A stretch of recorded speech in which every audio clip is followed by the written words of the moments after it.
siapa kui ka hai lo kera chua Sunday masale ani ya ko han ka ani lo ma chu lo ma ni lo lin ang lo ma ya ran ta tu la de ko ka ya ni lo ko ang chewa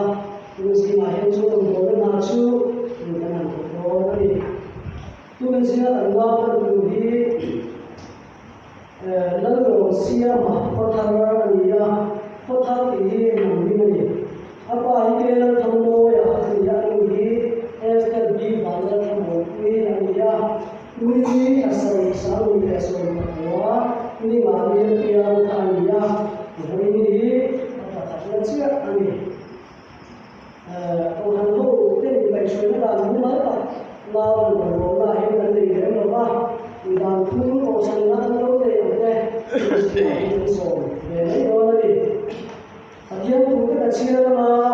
tujuan tu kami kerja sesuatu yang berbeza.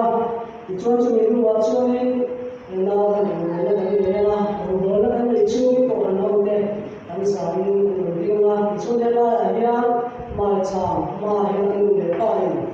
nak cuba islah. Tujuan dia ni kami apa kita alamlah, apa kita mungkin untuk berdoa. Tujuan dia nak alamlah. Ang kalalay din sa diyan na tawa sa dito lalu so dia join ang bul man dunia patian bul wa kalu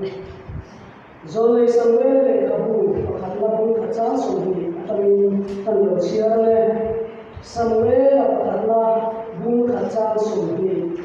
tujuan dia dia hal chuan na pa ya din abun alo tujuan Papa sima alpa kadiri in amila samwe asa tasun proka inani chuan ko kapu inu na chal ka soye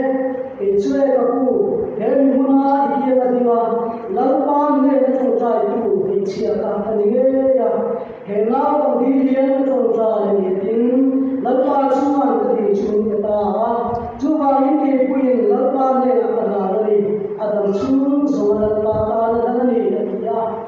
Tujuan ayat tanam sei, toy dengan sei tuju. Fanai dengan tu di luar, hitam tak fanai cakap, fanai lekeh luar tu pun apa lekeh luar, hitam surah lekeh luar anu zel dari luar. Fanai dengan tu di luar, nulek pa, nukui masalah ni siapa. Tujuan patian nak pa kandila apa, cepat kandila. Handu catat tandila, isola kan mimpi ya masih mimpi tu lalpa ni lalpan macam anshole, lalpa ande hile ciri, bukan ni lalpa ni anshole dah lalpai mulai kerja. Hani cuan fa ni hile berapa? Nukui pakatso penini cuan,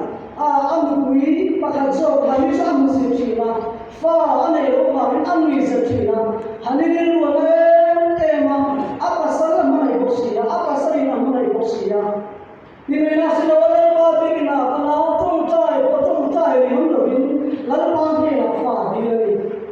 Pasal itu pasal pun tong cai nak cari nama, faham besar ni lawan fel pandai. Hanita nak pulit tak meja lalu yang bel apa ni cuma lalu panggil nak lan awal ni tak hal itu. Kan dia ni mo.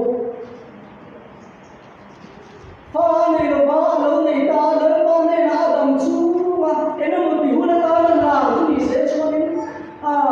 sẽ thì không mấy đấy mà sẽ lo ba này là adam chu là lo ba ta là làm cách tập chu tôi sẽ là hiện nu lệ ba tên một cũng là cái này còn nó cái thằng ngôi để SB vào đây là một quy định tôi sẽ là ăn pha cái thiên này là lần nữa cha ăn sẽ anh tu cha jadi kesina. Cumi mai kira kan seitu tu sih lah orang hotel makan kan kira mahian. Siapa cakap tiang yang kuli pasal ane kira lepas orang kan engkol suya. Anti rumah yang cakap kan suya kuli orang kesina. Antak cuma ni nak hala antu tokan. Orang hotel cuma mau kan purkan dia. Orang hotel tak mau pun naik kan suya. Cho anh tôi xin mà hiền, phá cái này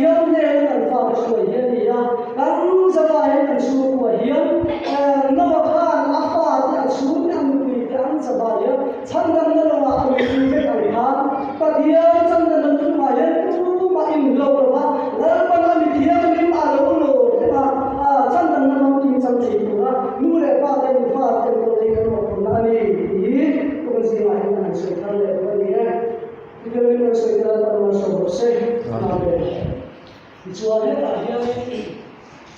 nu le fa an lo chok ni sela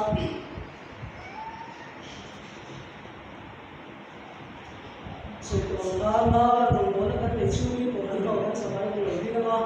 anui apa te na ga na chuan ke apa ko to ni la chu ra akian te to la no a chu to ta ni lu ma sa ti ke ni na ma chuan la ni chu ni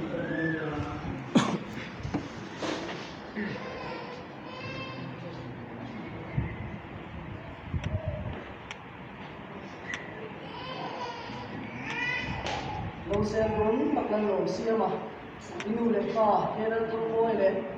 Esther bi balan thongol pi kara leong takli turing lo pian chuaka he lo pian chuana ko pe hi kim thu nei na sual tiu ti thena la man ya pamin nakna le sual tiu ti thena la ka lan pan he mi no bi chesela kong so tura pia na ma la li su Kristan shoi charo se la long siam ipa te pathian inu le pa ipi le te pathian an pathian la Yesu Krista chu pathiana pon tatla I pathian sang dan lat tung ni ti thleng pon tatla chanchin tha kam tim puam turin lal pan chak sela kong song sanga sa reng la amal shoi se choro se chele cha se na kam kim ni nei ma lal pan mi la ma lo chuan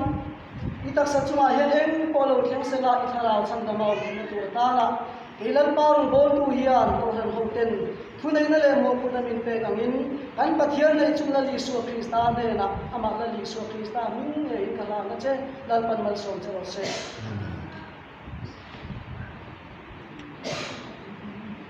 lo chung trai nge hallelujah hallelujah hallelujah hallelujah hallelujah amen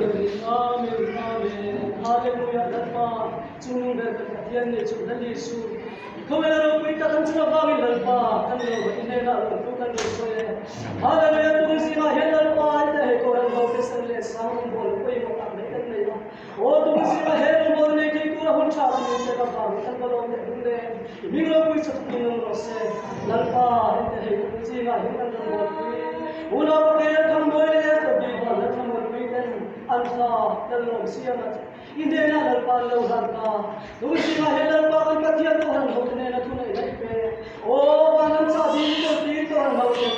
ne le ka ko to han min ko lalpa mi ta lo je nang ma ni pa na min ko lalpa mi lo sia tu ba o I ko na tin lalpa ma ma lo ko che lalpa tu si ma he lalong sia me no ko ta kan be mo chani en ngai ta kui ngai thamon ngai ni lalpa tu si ma he lalpa no ma le ko le thamon no kui la nang tin lo lalpa nu le pa em ko ne thamon na chuan ko ti le chai lalpa a so reng the lo na a dai fu sen do lo ni tu sia chu dai tu si ma he lalpa ka pathian o nu le pa ka thai tu si ma hian I sir ti na tu ta kong khiam ni chu le pa ma sir ti kai shoi la siam che o hallelujah amen na le ngai na ka lalpa nang ma ni chakin nom kuila kai shoi la nang ma kam la o tam ti dong tu se hawara pa I se khadal pa ran kuang chu la o tum mi ba tu nai le pachin na Yesu Krista so ma che o mang le lungai ra thaba ra min lal pa ka patia tung si mai na ta thamon tu mun na pathian lo ni se lam che la Yesu min kia min chu chan ki che ni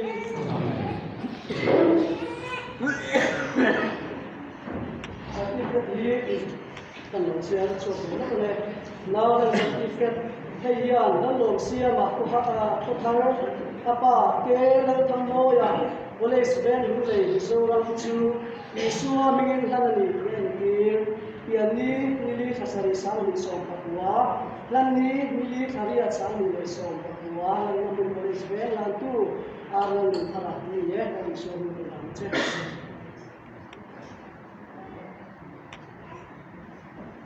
Nãy giờ nó